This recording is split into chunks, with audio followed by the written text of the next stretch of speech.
Other Old Testament heroes, like Moses, who brought us the laws on which so many of our basic moral ideas are founded. Can Professor Finkelstein and Neil Silberman find any hard evidence that he at least existed?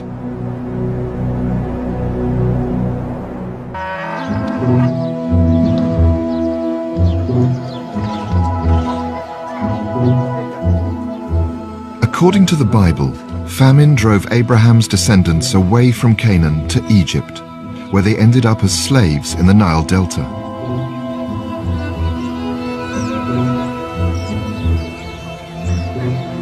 After many tribulations, a leader amongst them, a man called Moses, led them out of Egypt.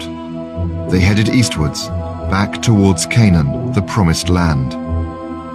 This famous journey forms the basis of the Old Testament books of Exodus and Numbers.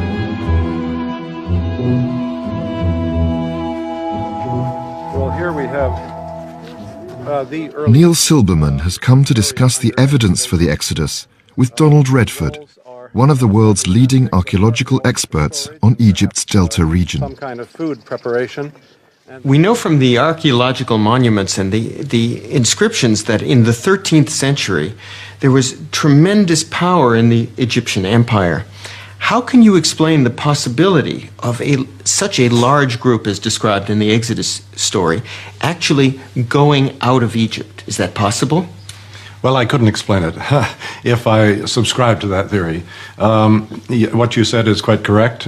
Egypt, in fact, for 5 centuries, from the 15th century on, Egypt ruled an empire, the largest at that time, which extended 2,000 miles as the crow flies from a little north of Khartoum all the way to near the Euphrates River. And the Egyptian army and occupation forces and its economy were extremely strong. They held all of Canaan, of course. Their sphere of influence extended to the Greek islands and Crete. And there is no indication whatsoever in the records, either archaeological or written, of any major hiatus, such as would have been created by the expulsion of upwards of 2 million people, if we believe the biblical record. That would have made such a hole in the population, it would have brought the economy to a standstill. It would certainly have turned up in the record somewhere. The Bible also says that after leaving Egypt, Moses and the Israelites wandered for 40 years through the Sinai desert on their way back to Canaan. It was here that Moses received 2 tablets of stone bearing the famous 10 Commandments, which still today include some of our most basic moral norms. This is also where the Israelites apparently agreed to give up the worship of idols for the worship of God, and just the one God, alone. But could such a journey have been at all feasible? All over the eastern delta and in the Sinai and up in the Negev and further north, there were permanent Egyptian garrisons and garrison points, checkpoints. And we have records, the letters that were sent back and the reports of such police on the comings and goings of wandering peoples.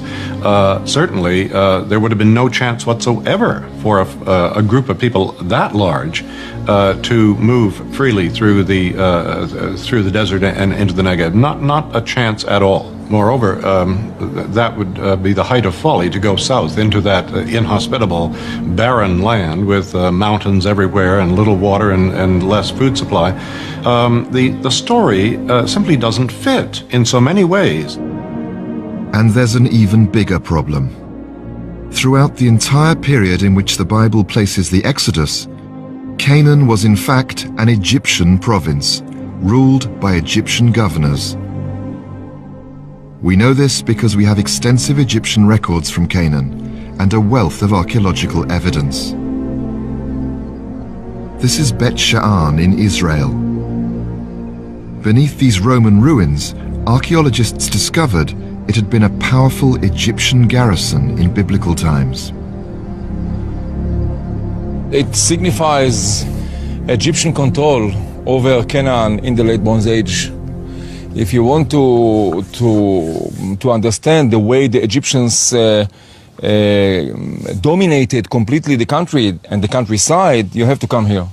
There was a strong garrison, there were scribes here, there were soldiers here, there were administrators here, and everything was under the control of the Egyptians, which means that 20 kilometers from here, 30 kilometers from here, if somebody wanted to take some sort of a major economic decision or a major political decision, he needed to come to Bet Sha'an to get the approval of the Egyptians.